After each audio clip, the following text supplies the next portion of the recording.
Welcome to Satsang.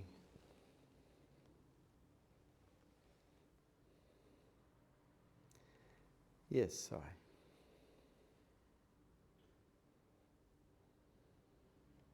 Do you like disturbing people?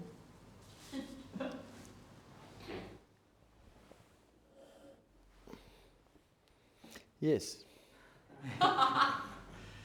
Why is it that you like disturbing people? Must be my nature. When I was a little kid, I found that most people were kind of dead, boring.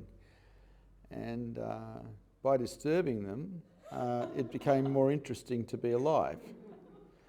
And so when I was maybe 3 or 4, I started telling my parents' friends at my parents' parties what I thought of them and what I thought they were up to with each other. And it didn't take long before my parents absolutely banned me from going to any of their parties. And so I had to find another source of entertainment, and that turned out to be kindergarten. And I got expelled from 4 kindergartens as a result of this disturbing behaviour. I was considered an uncontrollable child because I wouldn't comply. They used fear and guilt to try to control me, and neither worked. But what to do? So yes, I have always liked disturbing people.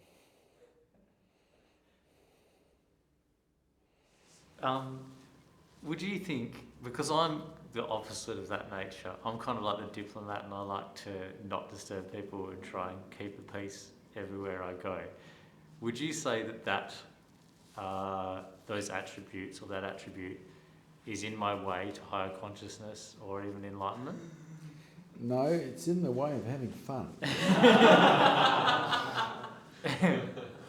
You see, there's 8 billion people on the planet to play with. And if you are going to disturb them, you have to be careful because you could get hurt. But they're there to play with. Most people live these boring little lives where they lock themselves away, they go to work, they come home, they watch football on television, they drink a few beers, and that's life. It's like, oh my God, no, that's dead, Zombieville as far as I'm concerned. This world was made for partying in. When I left high school, I celebrated leaving high school. I haven't finished yet.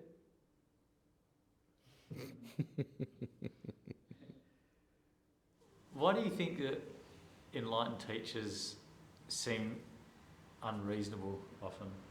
I don't know. I don't know any enlightened teacher who's unreasonable. Yeah, I couldn't understand the question either.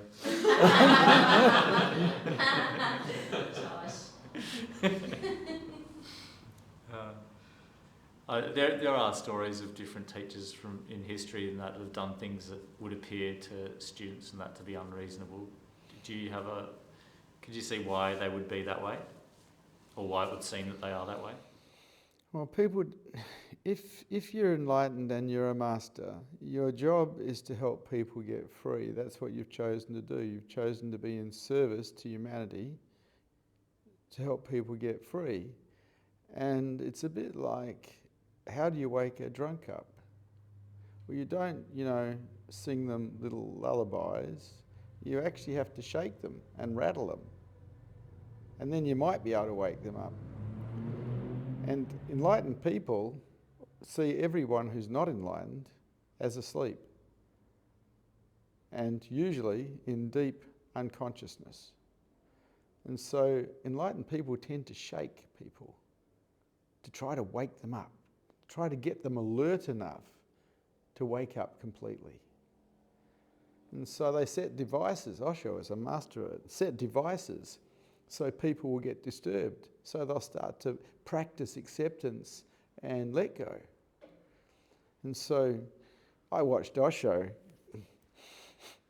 with his master plan of devices disturb so many people it wasn't funny. I mean, people think he was a sex guru. Oh, rubbish, he was a sex guru. He was just stirring the hell out of people. He'd invite people to actually try a smorgasbord of Italian, French, Asian, all sorts of different things. And so you had everyone sleeping with everyone. Well, that doesn't work to bring peace, that works to bring disharmony. People have to learn surrender, they have to learn acceptance. It was a device, and it was a terrible device. But for those people who were into looking at where they contracted and undoing the obstacles that were in the way, it was perfect. All teachers that are awake, who are masters, and there are awake people who are not masters, set devices for their disciples, for their people, so their people can learn acceptance and surrender. Otherwise, how are they going to do it? And the best place to learn acceptance and let go is in the Buddha field of someone who's awake. And so yes, enlightened masters disturb people. They're not here to bring peace. You already are that. They're here to bring chaos. And in that chaos, you can learn to surrender. You can learn to accept life as it is. You can learn to let go, and you can get free. Up to you. How is it different for someone surrendering in a Buddha field as opposed to without a Buddha field? Well, people can put up massive resistance inside a Buddha field and suffer incredibly inside a Buddha field. But it is a place of expanding energy. And the mind, when it comes into a field of expanding energy, can relax a great deal easier than in a stable field. And so it's easier to learn surrender. It's easier to learn acceptance and let go in a Buddha field than it is outside a Buddha field. The other thing that a Buddha field allows is clarity. You get to see things much more clearly inside a Buddha field than you do outside of a Buddha field. And so there's a couple of gifts of satsang. You want to learn to die so you can be free, because the thing that's in the way is you.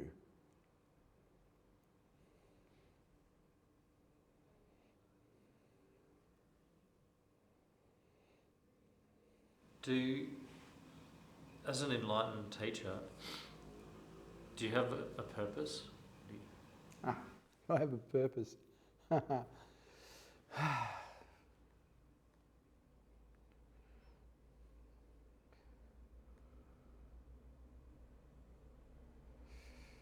I don't see purpose, and I don't see meaning in life, really. You know, ego loves to think it has purpose. Ego loves to think there's a meaning in life, but I've been looking now for nearly 60 years and I haven't found purpose or meaning yet. I have found a way of living that is very beautiful, but purpose and meaning are something that religions sell people who are gullible so they can manipulate and control them. I don't see any purpose or meaning.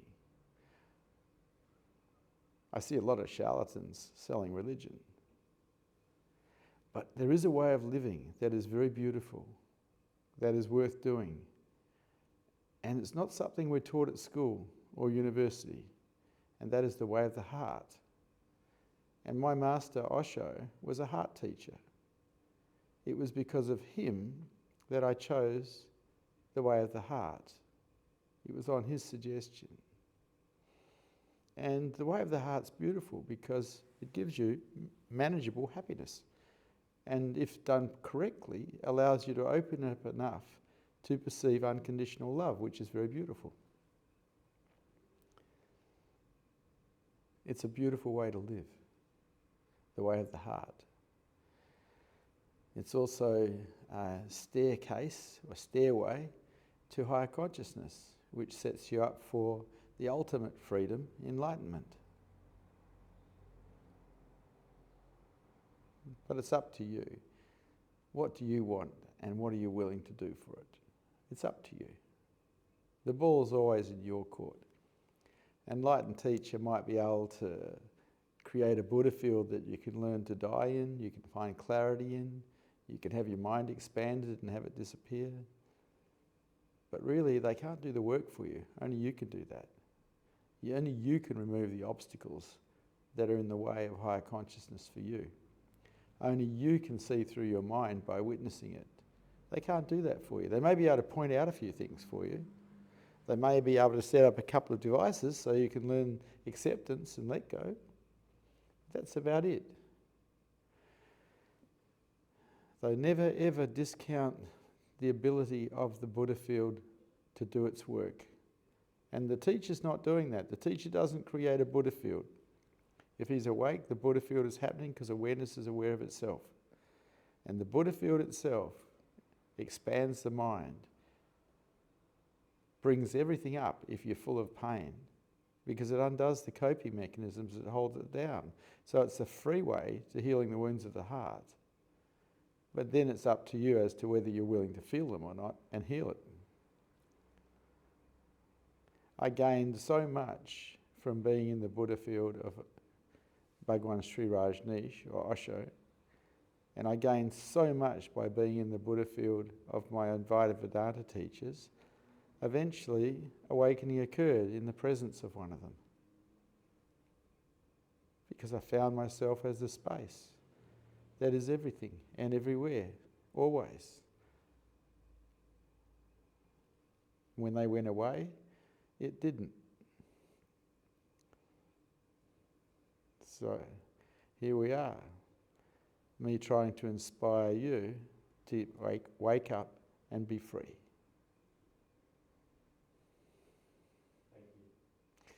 Thank you.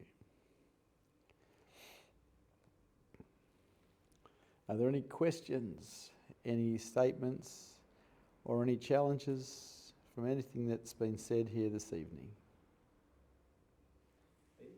Yeah. Hello. Was there a turning point in your life where you realised that you had to go for truth? Yeah, there was.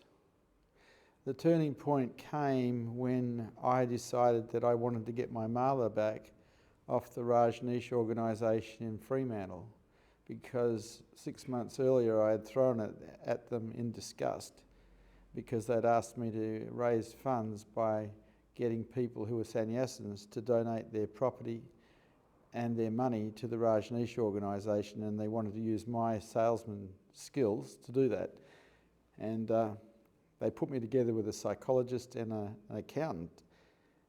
And I went and had a few drinks and thought it over, and went back that afternoon and just threw my mala at them, told them they could go get stuffed, you know.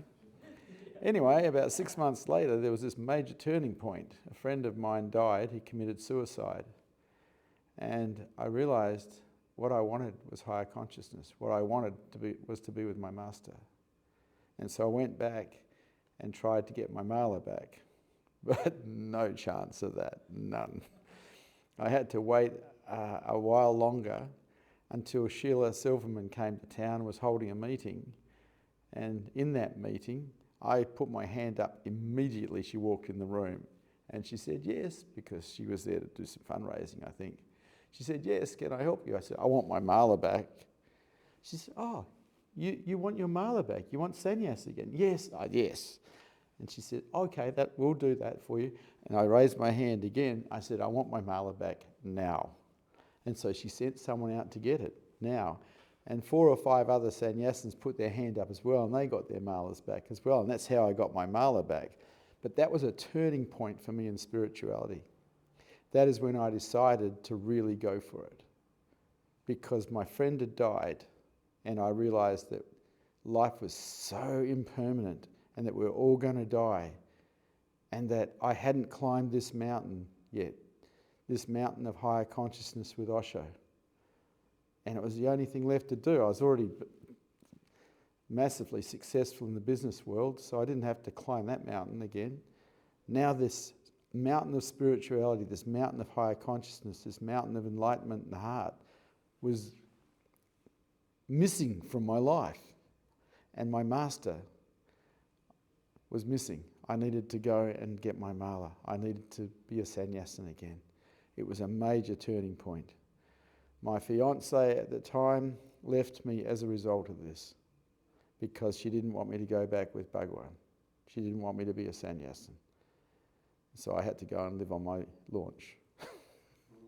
down in the river. It was terrible. Had to park the Porsche near the launch.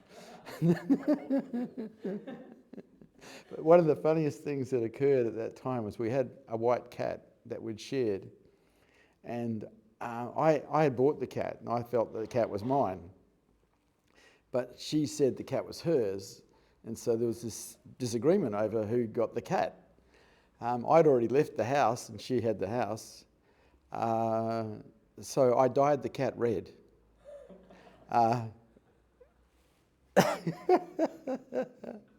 Because she did not like the idea of sannyasins, because we all wore red in those days. And the cat got a bit wet in the rain and it became pink. Anyway, she didn't want the cat anymore because it was a sannyasin cat. It was wearing the colours, you know? And so along the jetties of where I'd parked my boat, you could see the cat in the morning hassling fishermen. This pink cat, this bright pink cat, hassling fishermen for fish. It was such an interesting sight to see. And so that was the turning point where I decided that I'd gone past the point of no return, and I just had to keep going for it. So it's like you saw something in Osho despite what was going on around you? I think I felt my death coming, and I realised I hadn't raised my consciousness levels enough to even experience unconditional love. And I realised that I'd failed in life, because I'd been successful in business, but I hadn't been successful in the most important thing that counts.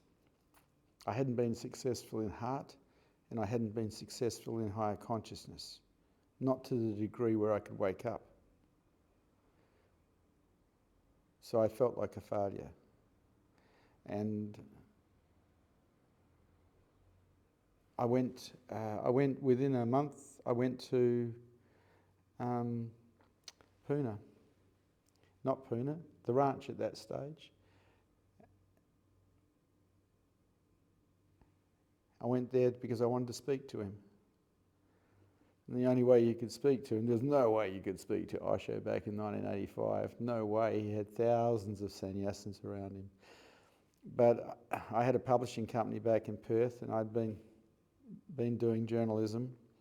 And I realised that you could get to speak to Osho or Bhagwan Sri Rajneesh if you're a journalist from one of the big newspapers or television companies. And so I got to the ranch and I rang up the New York Bulletin and said I was a journalist from Australia. I was at the ranch. Looked like the National Guard were going to come over the top any time. Would they like to hire me? And they said yes. And so I asked them to send a notice to the press office of the Rajneesh people that they had hired me and that I was working for them. And then I arranged the interview with Osho, and I got to talk to him. And he blew my mind away. It was the best thing that had ever happened to me.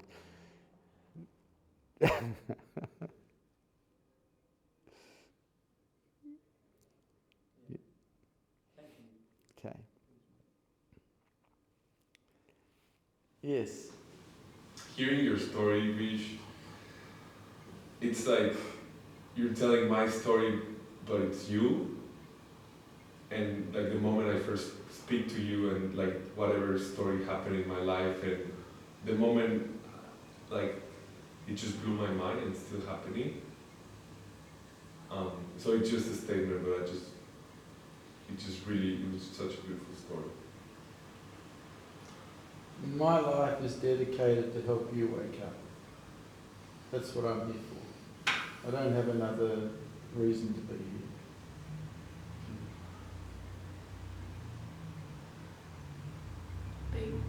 Hello. Hello.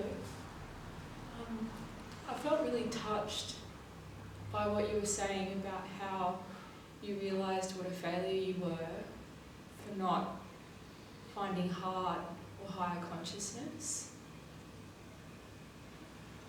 And I feel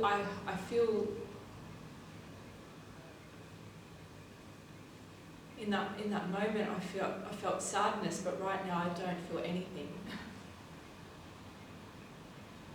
other than just adrenaline talking to you. What's in your mind right now? Nothing. Nothing. Well, likewise, there's nothing in my mind either. It's just emptiness. So this adrenaline, what's that? Oh, adrenaline gets produced usually because people are frightened or angry. Getting ready for fight or flight or freeze. And so make you pick. Anything else? Thank you. Okay. Hey Rishi. Hello, Vishrant. Hello. Did you use energy to help people before your enlightenment? I've lived in the energy world since I can remember, and I have used energy to help people since I can remember. Anything else, Rishi? Yes, and did you use hypnosis to help people before your enlightenment? Yes, I was a psychotherapist before my enlightenment for about nearly 8 years. And I used hypnosis regularly to help people get in touch with their wounding and release it. Anything else? Good to see you, Rishi. Yes. You were just talking about fight, flight or freeze. If I find myself in one of those states, what's the best thing to do? Breathe out and let go. Breathe out and let go. Breathe out and let go. Breathe out and let go. And keep doing that until you feel better. On the outward breath, you let go of everything. It's the way. Yes, Mani. Hi, Vishrant. Hello. Hello. I want to talk about getting disturbed. You said you like people that get disturbed. I Can you, didn't say that. I said I disturb people, you disturb people? and Yeah. I like doing it, and I always have liked doing it. Yeah. And you've known me for a long time, so you know that's true. Yeah. Oh, absolutely. Absolutely. Absolutely. Yeah, I meet all these nice guys, who try and make peace and try and be friendly with everybody. They bore me shitless. I like the vibrant ones, the ones who are alive, the ones who are on fire, the ones who have fun, the ones who squeeze the juice out of life. These are the people I like. And I always have done, How do you, my question is, because I get disturbed around disturbance. I get disturbed and I get disturbed when shit's happening. And I notice you don't, like there's the stillness in you, like you might get engaged, you might get involved, but it's like it's always, it's like nothing really matters. How, what am I missing? What am I getting caught in? You're missing Um, enlightenment. yeah, I certainly am. Everything died in me. Everything just dropped, It's like the whole lot dropped. But before that happened, I wouldn't let anything disturb me anyway because I accepted life as it is. I'd been practicing acceptance of life and let go since I can remember. Yeah. I'd been practicing openness since I can remember. I liked being cool. I didn't like being disturbed. I didn't like being uptight. I liked being cool. And so I've been cool since I was at school. Yeah. If bad things happen to everybody, And if you can accept them, it's not a problem. If you can't accept them, it's a serious problem. Yeah, I can see it's lack of acceptance. Well, the other trick that I learned was I'm okay with failure. If I'll try things, but if I fail, that's okay. And if I win, that's okay. And so I'm not holding myself in tension to try to win. I'm actually okay with failure. Yeah. And I have been pretty much my whole adult life. And that's the opposite to what we're taught at school, because we try everything to get it right so we get a good mark and go up to the next grade. And so we don't make failure okay. So a lot of people live in a state of tension, constantly trying to get it right. Well, I don't do that. I make a plan and I execute it when it's time. I don't procrastinate anything and I don't worry about anything, because you don't need to. And if it works, it works. If it doesn't work, it doesn't work. Yeah. Thank you. Thank you. Thank you. Hey, Mahan. Hello, Vishrant. Hello. There's some questions from online viewers. Okay. Still Mind asks, how is it possible to be awake and not be a master?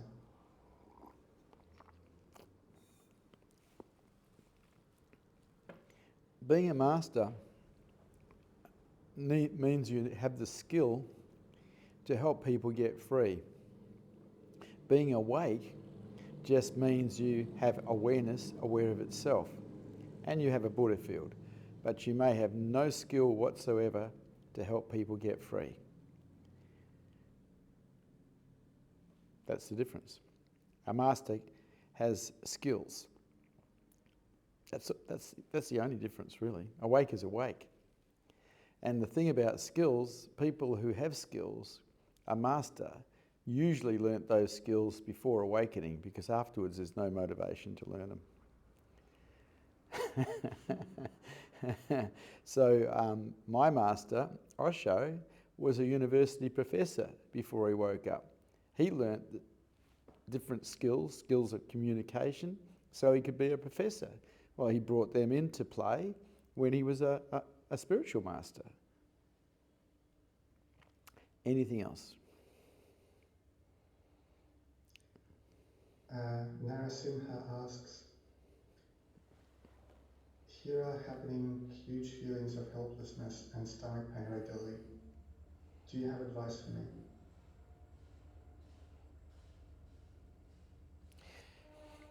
I have experienced helplessness and I just allowed it to be there. I made it okay. I didn't fight it. I just allowed it to be there. I just watched it and watched it and watched it and made it okay. When we fight it and make it not okay, we hurt ourselves. It's bad enough feeling helpless without hurting yourself on top of it. Find a way to accept it as it is. Be okay with it as it is. I don't know a better answer than that.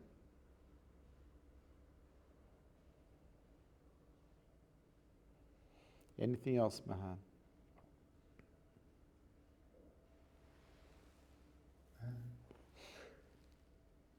That's it for now. Thank you. Hello, Zorba. Hello, Vishrant. Hello.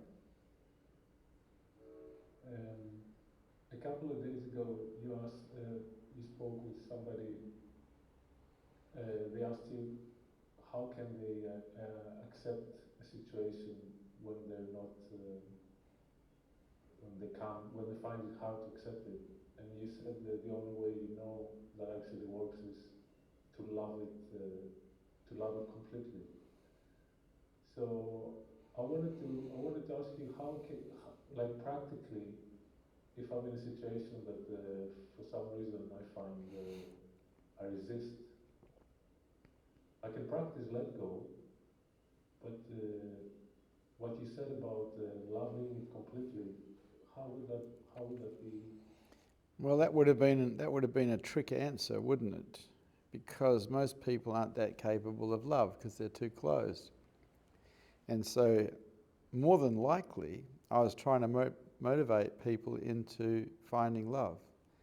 And the way you find love is by being wide open.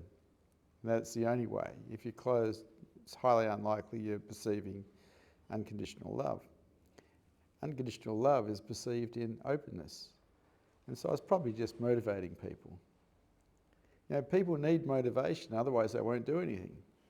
You tell them how wonderful things is, how wonderful love is, how bad it is to be without it. Different types of motivation, negative and positive. Human beings are very hard to get motivated.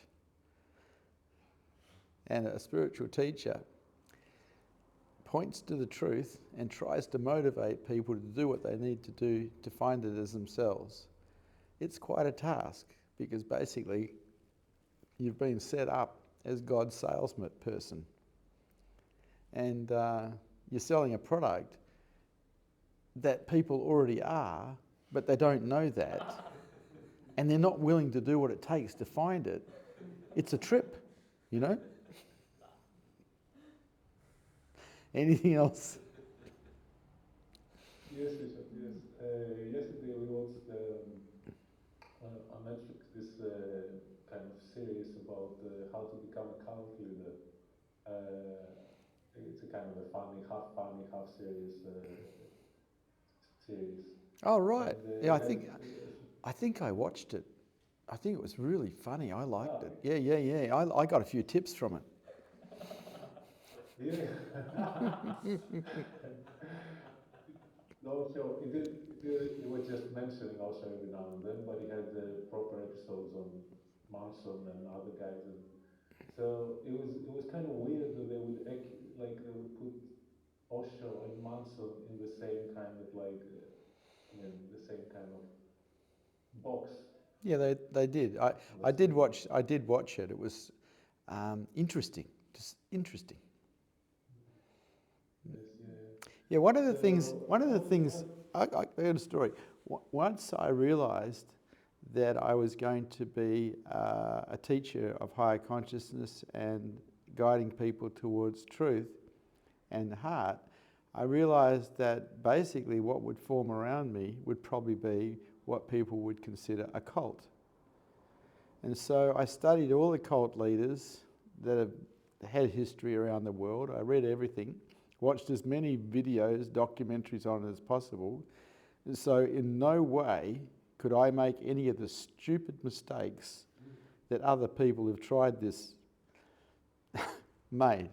And it all boils down to one thing, usually, how they get undone, how people get hurt.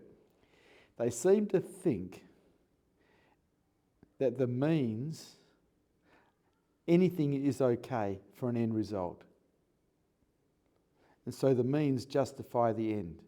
That's bull dust. You can't sacrifice people for an end result. You have to take care of everyone all the way through. Otherwise, boy, do you come a cropper. And this can be seen in a lot of the Armageddon type cults where somehow they think Jesus is coming back and the end of time is happening, and they give themselves permission to do all sorts of awful things to people. Rubbish. There is only now. You take care of everyone now. Anything else?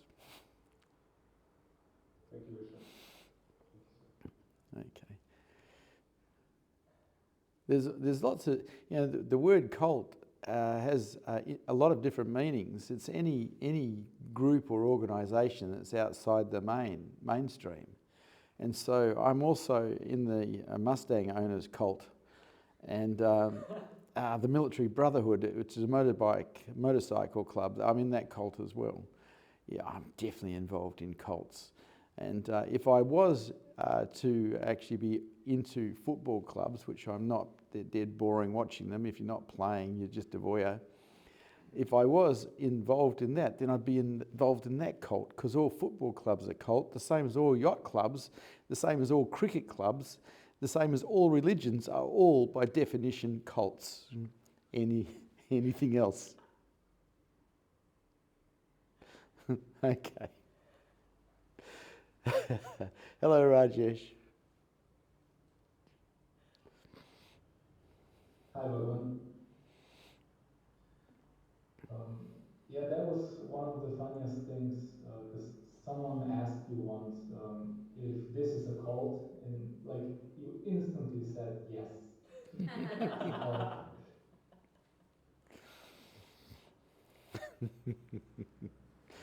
Yeah, well, not telling the truth would be telling a lie. And my job is to tell the truth, not tell people lies. I'm a truth teacher, you know?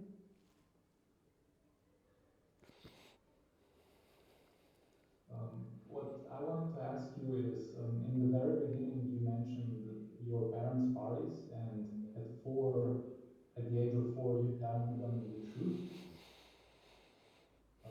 Were you actually, conscious to the point where you can remember that time and what you did? You know, my parents told me that this is what happened. They also explained to me that I'd been kicked out of 4 kindergartens for causing trouble. I don't have much memory of it, probably because I used to hit my head a lot.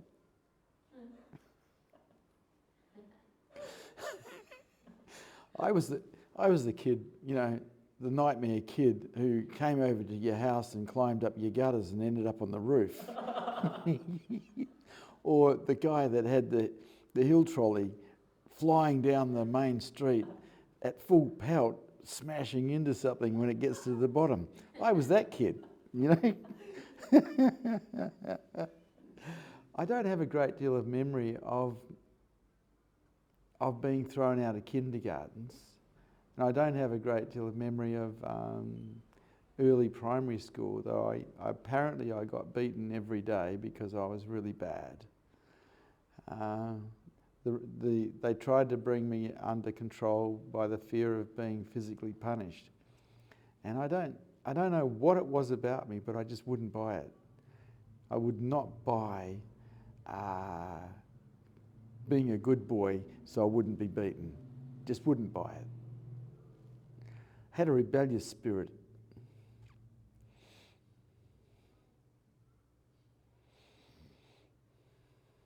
Was that a conscious choice, or were you just made that way? No, my conscious choice was to try to not get caught, That was my conscious choice.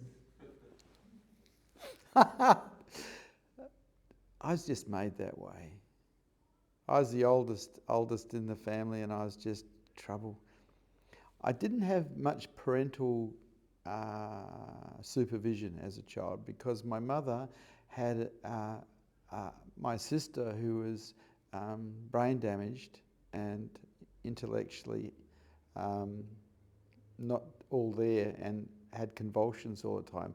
So my sister started taking up all my mother's attention when I was very young. And my father was working, or he was down the yacht club, so he wasn't home. And so I got to do what I wanted to do when I wanted to do it. I didn't have a parent supervising me. And so I was a bit of a wild child. I was out on the streets till late at night at a very young age playing. I joined street gangs when I was about 12. And they all had cars. They were all 18, 19, 20-year-olds. And I joined the gang as their mascot down in Bunbury, which is south of Perth. And I had such a great childhood because of the lack of parental supervision. Anything else? That's all. Thank you. Hello, Sam. Hello, Vishrant. Hello.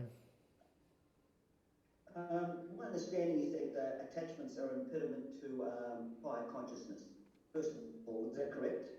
Well, attachments cause suffering because whatever we are attached to, we get frightened of losing.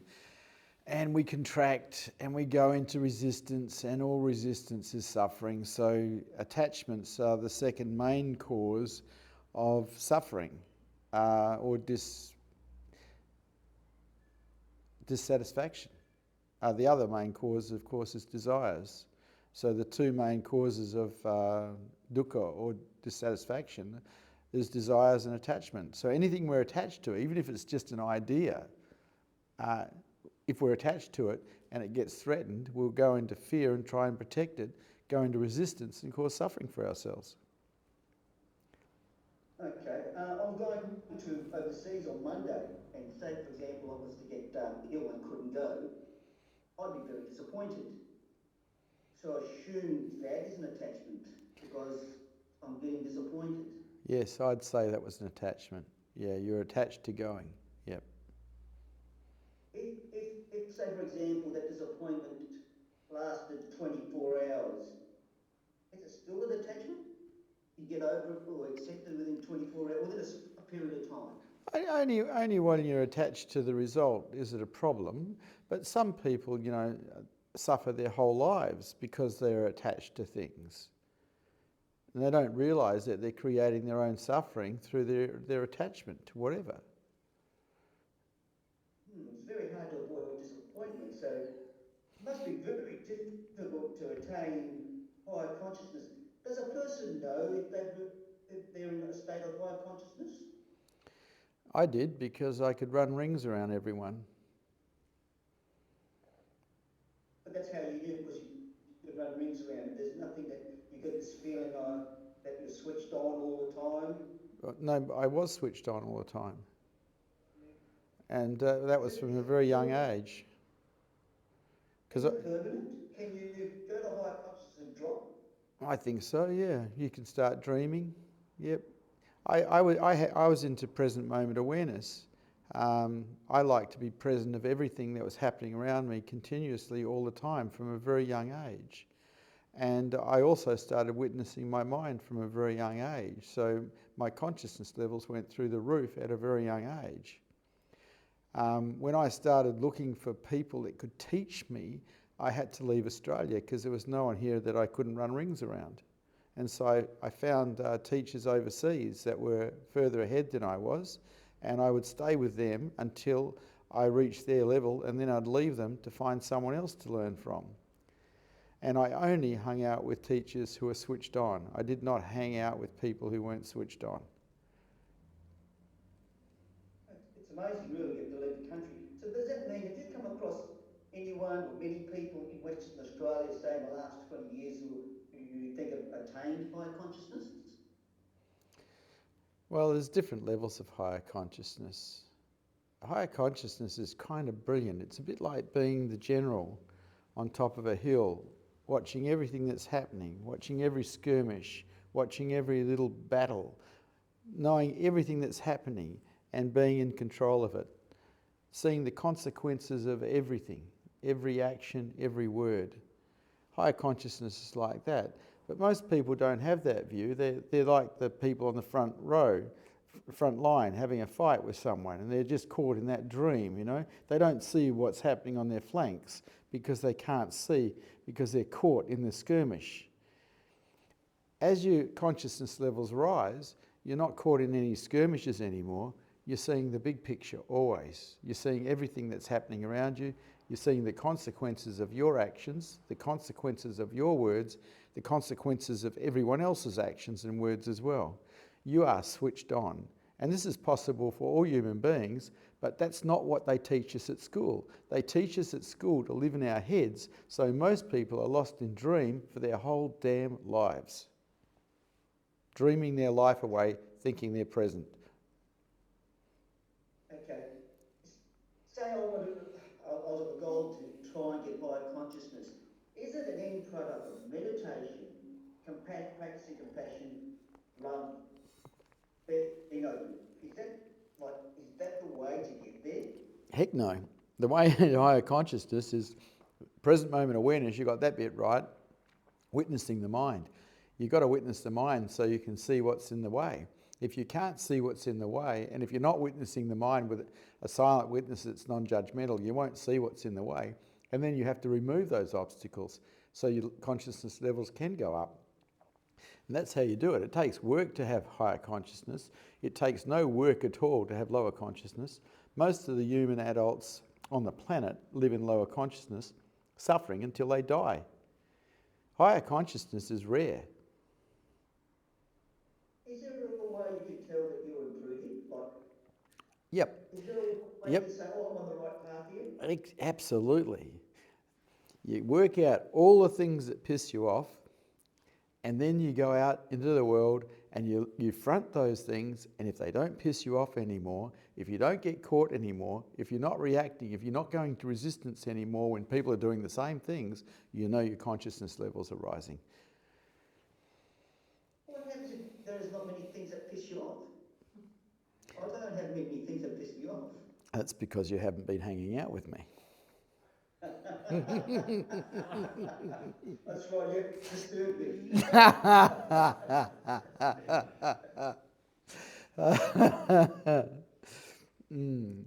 It's also possible that you might not be noticing what's getting you. Any time that you go into resistance, even if it's minor, to anything, you are creating suffering for yourself and you are in lower consciousness. Someone who's in higher consciousness, really higher consciousness, has developed an equanimous mind, which means they don't react to anything. The mind stays flat even when they're attacked. It stays flat when they're giving fire. That's an equanimous mind. That's super higher consciousness. And that's possible for all humans, but it's not natural. It's against nature to have higher consciousness. It's natural for people to stay in lower consciousness, to stay serving fear.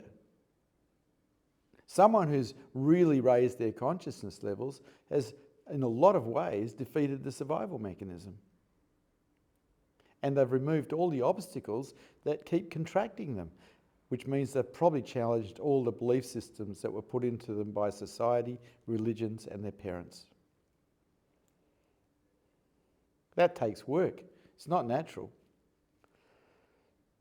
Higher consciousness is not natural. Finding heart is not natural. Enlightenment is not natural. These things are all against nature. It is natural for people to stay in lower consciousness until they die, suffering until they die. And then it gets worse. Because then you come back and do it again.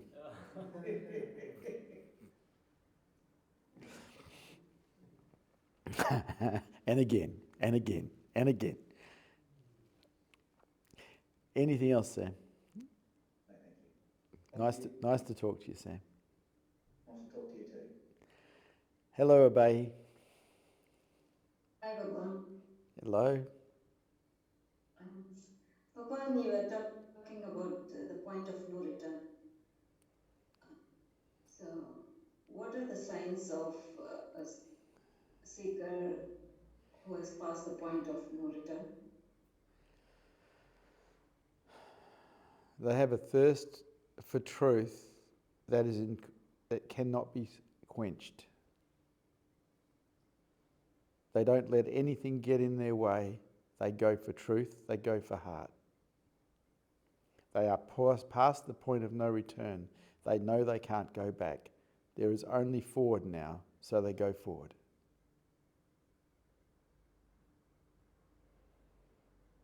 Okay, 𝐬𝐸𝐸? Yes, Bhagwan. Thank you. Okay. Pat.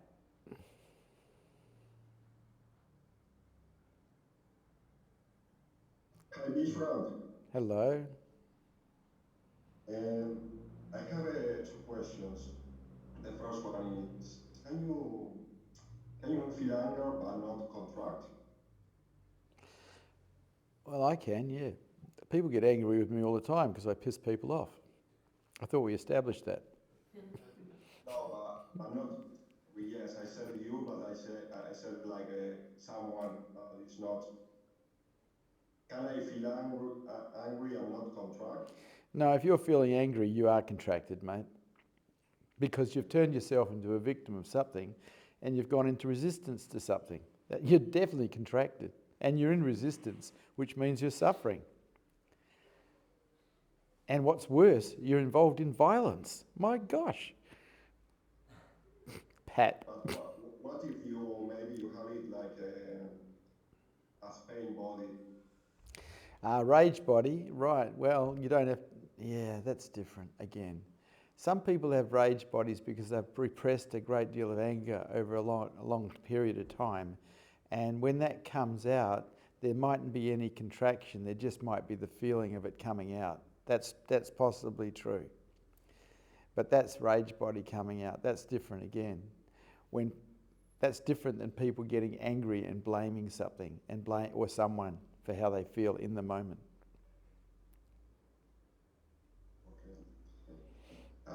My second question is, do you practice any sport apart from motorcycle riding? Motorcycle riding, Mustang riding, tomfoolery, humour, walking, lots of walking. I dance. I dance. I like heavy metal rock and roll and I dance. Well, that's heavy, yeah. Yeah. You see, as far as I can tell, I'm the only bogan guru who's awake on the planet. All the other ones are holy. And I'm definitely not holy. Anything else, Pat? No, thank you very much, Vishrant. Nice to talk to you, Pat. Nice to talk. Hello, Sita. Hi, Vishrant. Hello. You were talking about it in higher consciousness, how the survival mechanism has to be defeated. And I was wondering if that's the same in heart, if to perceive heart continuously. What allows us to perceive heart is openness. So anything that closes us is in the way. Anything. Anytime we go into resistance over anything, we are putting a roadblock in the front of us perceiving heart. Anytime we're in resistance, we have something in the way of us perceiving heart. And so someone who's perceiving heart continuously is wide open continuously. In other words, they have developed a mind that is equanimous. Anything else? No, that's all. Thank you. Okay. I will tell you that's very rare. Yeah, well, that's what I'm seeing. No, most people are closed, and Yep, they are. I know in yoga or in the text it says that you need to overcome survival mode, worrying about money and things like that to actually have a heart awakening. Well, you can have a heart awakening at any time, but to have a heart, to be able to perceive love in any continuous way, you have to be open. And if you're constantly closing because of survival issues, fear or anger, any kind of resistance whatsoever, well, you've got a problem. You've got obstacles in the way.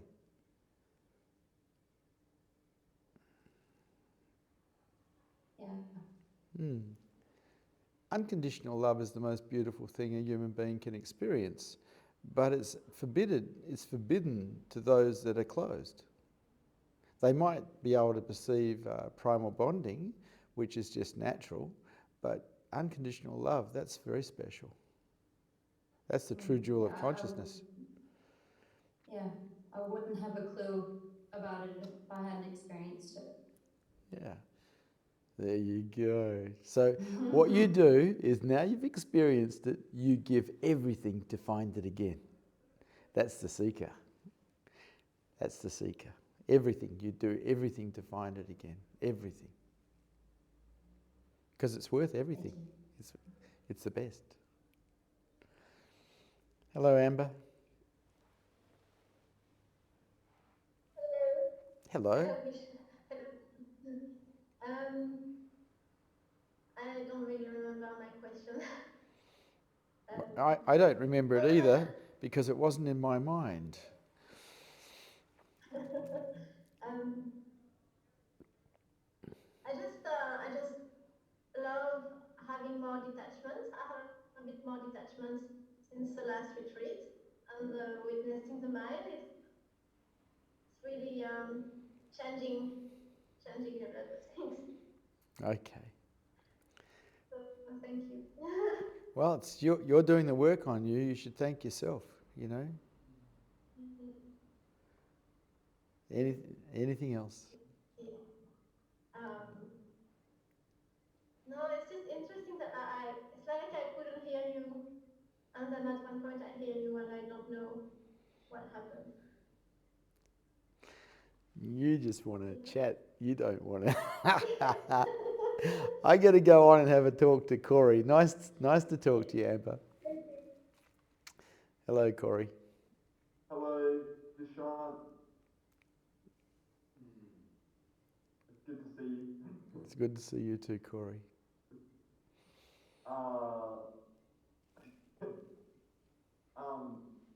Is there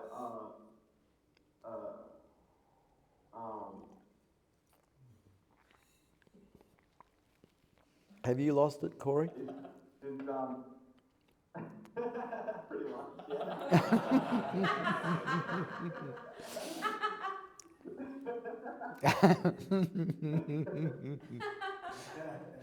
Good one, mate.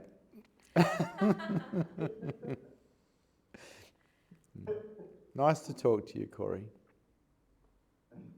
It's good to talk to you, Vishrant. Hello, Mahan. What do you got? 𝐬𝐞𝐥𝐟 asks, do you think it's good to ponder on your fear or anger? Because when you ponder, it will become less strong and stop controlling you. Mate, if it's easy come, it's easy go. It's 𝐬𝐞𝐥𝐟, like 𝐶ALM. Oh, easy calm. Really? And what did easy calm want to know? If it's good to ponder on your fear or anger to make it less strong and let it stop controlling you. No, it's never a good idea to procrastinate anything. Just stop being angry by stopping victim-orientated thinking. It's simple. If you're not blaming, you can't get angry. Stop blaming. Start taking responsibility that you make yourself feel, and it's not the world that can make you feel or another person. You do it to yourself, and because we make ourselves feel, we can volunteer to be a victim or not. The moment we volunteer to be a victim, we turn ourselves into blaming, and then we get angry, blaming someone else for how we feel, which is immaturity because we're not taking responsibility for ourselves because we make ourselves feel. No one can make me feel but me. I wonder who makes you feel. Would it be you? Or do you think it's someone else or something else? Have a look at the maturity level in blaming other people or other things for your feelings. You create your feelings, not someone else, not something. You create your feelings. You are 100% responsible. You get angry, you did it, and you got involved in violence because anger is violence. And you did it. You turned yourself into a victim of something and went into blame. Nobody is responsible for that but you. You create your own reality by the way you think. Anything else, Mahan? Yes. Dana asks, hi dear Vishrant, I'm looking to you giving me feelings of love. I'm in fighting with my tamasic habits. One of them is I like to talk with friends or any smart person, and I think I'm disturbing them. So it's giving me business inside when I see that I'm addicted to that. Maybe I need attention. Going fully inside feels as no sense of life. So that was a statement. Why would I want to comment on that? People want to ask me questions. I don't mind answering questions, but I'm not going to comment on statements people make. They're entitled to their understandings, their beliefs. I'm not interested. You want to ask a question, I'll answer it. Life's too short to get caught up in procrastination about what people say or don't say. It's really not good. Anything else, Mahan? That's all. Okay. Yeah. An empty mind is beautiful. A silent mind that is empty is beautiful. No mind is beautiful. Raise your consciousness levels to a height where you stop thinking, where you're just present to everything that's real. This is beautiful. Up to you. Only you can make that happen. Up to you. Thank you for satsang. Good to see you brave hearts here tonight.